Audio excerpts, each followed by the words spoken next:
में हम जैसे कि नियमानुसार एक कॉर्पोरेट से जुड़ते हैं, वक्त हो गया उनसे बातचीत करने का। और आज बात होगी न्यूक्लियस ऑफिस सॉल्यूशंस की। कंपनी को वर्किंग और मैनेज्ड ऑफिस स्पेस के कारोबार से ये जुड़ी हुई है। अपने क्लाइंट्स को फ्लेक्सिबल और फुली फर्निश्ड ऑफिस स्पेस ये कंपनी दिलाती है।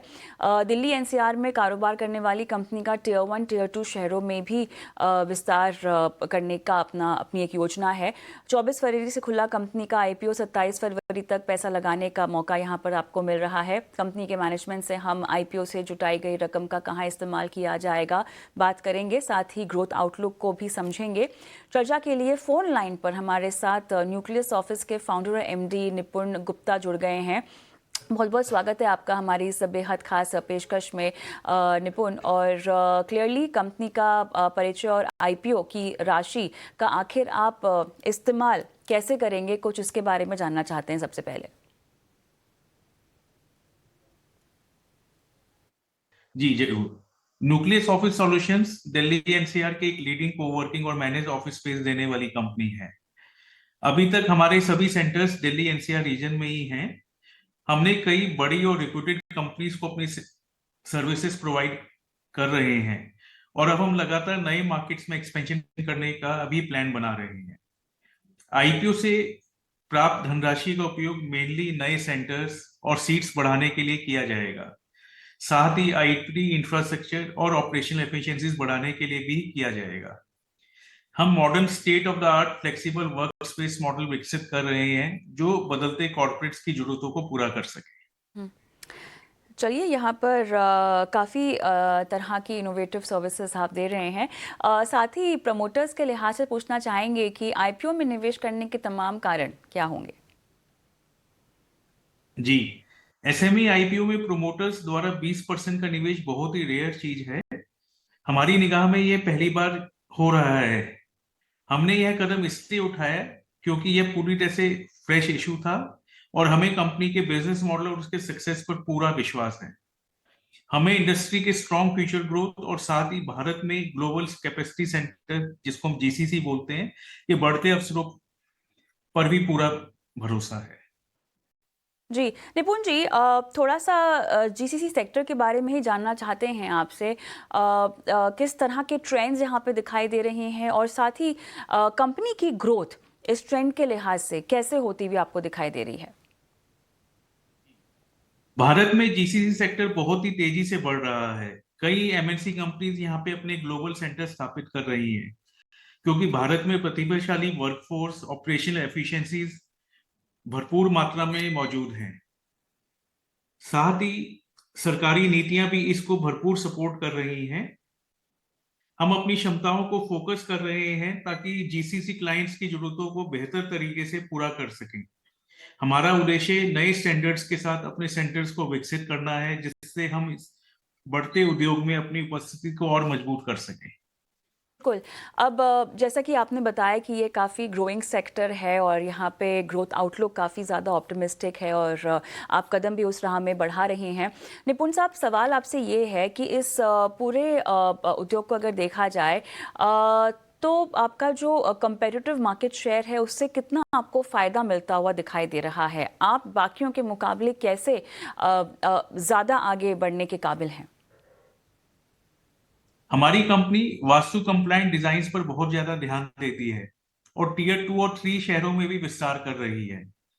साथ ही हम वर्चुअल टूर और ऑनलाइन बुकिंग जैसी आधुनिक सुविधाओं को जोड़ रहे हैं जिससे ग्राहक अनुभव और बेहतर हो सके। हमारा कॉम्पिटिटिव एज है कि हम ऑपरेशनल एफिशिएंसीज में बहुत ज्यादा ध्यान देते हैं।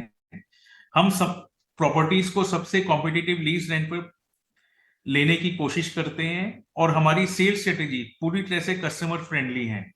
जैसे फ्री ट्रायल, हमारे एग्रीमेंट सभी ट्रांसपेरेंट रहते हैं और सबसे इंपॉर्टेंट हमारे प्राइसेस आर हाईली कॉम्पिटिटिव। आपने प्राइसेस की बात की जो कि हाईली competitive है।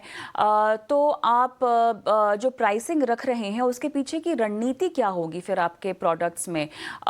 जब आप इनको बनाते हैं, इनकी प्राइसिंग के बारे में सोचते हैं, क्योंकि आप बहुत एक्सक्लूसिव फीचर्स भी दे रहे हैं, वास्तु कंप्लाइंट भी है, तो ऐसे में कस्टमाइजेशन भी बहुत ज़्यादा होता होगा। तो कैसे यहाँ पर आपको फ़ायदा मिल रहा है, कैसे अपनी प्राइसिंग को आप फिर रखते हैं? हमने अपने कॉम्पिटिटर्स की तुलना में अधिक फ्लेक्सिबल प्राइस मॉडल अपनाया हुआ है, जिसमें विभिन्न प्रकार की वर्क स्पेस आवश्यकताओं को पूरा करने की क्षमता है। हम अपने व्यापार में और अधिक स्टैंडर्डाइजेशन लाने पर भी ध्यान केंद्रित कर रहे हैं। हमारी कोशिश रहती है कि 5 स्टार सर्विसेज 3 स्टार के प्राइसेस में अपने कस्टमर्स को प्रोवाइड कर सकें। चलिए अगले 2 से 3 साल में जानना चाहेंगे आपकी ग्रोथ को लेकर क्या रणनीति है, क्या योजना है? हम कई नई सिटीज में विस्तार करने की योजना बना रहे हैं, जैसा कि मैंने आपको पहले भी बताया, और अधिक ग्रेड ए ऑफिस क्लाइंट्स के साथ पार्टनरशिप कर रहे हैं। हमें विश्वास है कि हमारा बिजनेस बहुत ही तेजी से ग्रो करेगा और इंडस्ट्री में हमारी स्थिति बहुत मजबूत होने वाली है।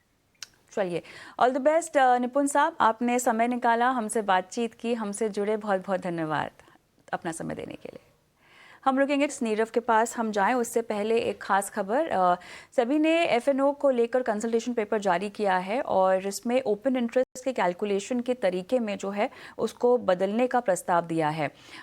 सभी ने जो पेपर जारी किया है उसमें क्या कुछ प्रमुख बातें हैं आपको बता देते हैं। तो सबसे पहले ओपन इंटरेस्ट कैलकुलेशन का तरीका बदलने का प्रस्ताव है और अभी नेशनल वैल्यू के हिसाब से ओपन इंटरेस्ट का कैलकुलेशन होता है। फ्यूचर इक्विवेलेंट या delta based open interest calculation का प्रस्ताव यहाँ पर दिया गया है और सेबी का उद्देश्य शेयर बार बार वायदा बैंड में ना आए, इसी को ध्यान में रखते हुए ये कंसल्टेशन पेपर जारी किया है। MWPL कैलकुलेशन का फॉर्मूला भी यहाँ पर सेबी बदलना चाहता है। MWPL अब होता क्या है? Market wide position limit. अब इसके साथ साथ सेबी की इंडेक्स डेरिवेटिव पोजीशन लिमिट में बदलाव की भी कोशिश है। वायदा कारोबार में और मजबूती के लिए ये तमाम कोशिशें सेबी कर रहा है।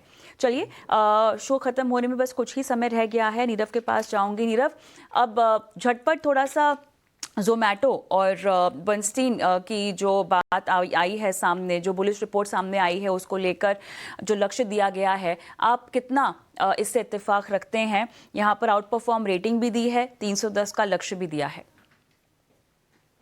देखिए, ये एक स्टॉक है जिसमें एक लंबा अप ट्रेंड हो चुका है। एक टॉप फॉर्मेशन है, almost double top kind of a formation है, उसके नीचे ये स्टॉक चले गया है। तो डेफिनेटली ऐसा लगता है कि जब तक ये स्टॉक 245 के ऊपर ना जाए, इसमें नई बाइंग करंट लेवल से नहीं करनी चाहिए। ये एक रेंज में है, एक inverted flag kind of formation बना रहा है and there is a chance कि 230-35 से ये स्टॉक में रेजिस्टेंस आए, जिसके कारण से स्टॉक और सेलिंग प्रेशर के अंडर आए। हैविंग सेड दैट, ज्यादा बड़ा डाउनसाइड भी इसमें नहीं लगता है। देयर इज अ चांस कि 200-210 के आसपास इसमें अच्छी बाइंग वापस उभर के आए। तो मेरे हिसाब से इसको अगर बाय करना है तो 200-210 के बीच में आपको बाय करना है, वहां पे सबसे बेस्ट आपको वैल्यू मिल सकता है। सो यस, थोड़ा वेट करें, डाउनसाइड का एक बार आ जाता है वहां पे बाइंग करें, उसमें आपको अच्छा प्रॉफिट होने का चांस। चलिए, समय मेरा समाप्त हो चुका है। बहुत बहुत धन्यवाद आपका, आपने समय दिया और तमाम सवालों के जवाब दिए आज नीरव।